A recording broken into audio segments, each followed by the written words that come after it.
ನಮಸ್ಕಾರ, ನ್ಯೂಸ್ 26ಗೆ ಸ್ವಾಗತ.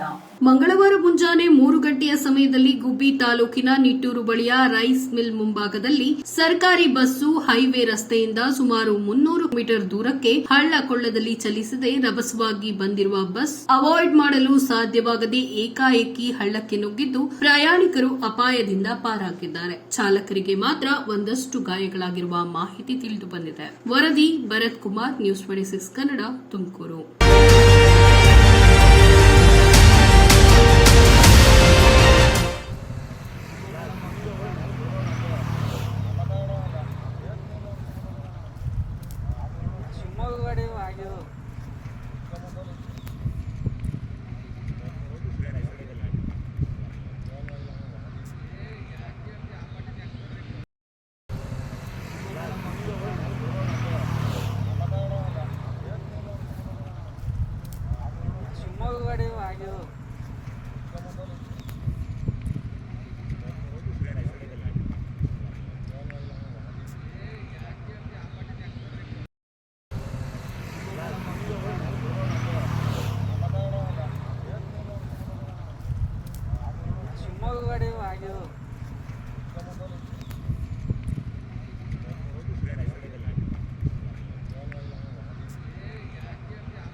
ಇದಾಗಿತ್ತು ಲೇಟೆಸ್ಟ್ ಅಪ್ಡೇಟ್ಸ್. ಇನ್ನಷ್ಟು ಸುದ್ದಿಗಾಗಿ ನೋಡ್ತಾ ಇರಿ ನ್ಯೂಸ್ 26 ಕನ್ನಡ. ನಾವು ನಿಮ್ಮೊಂದಿಗೆ.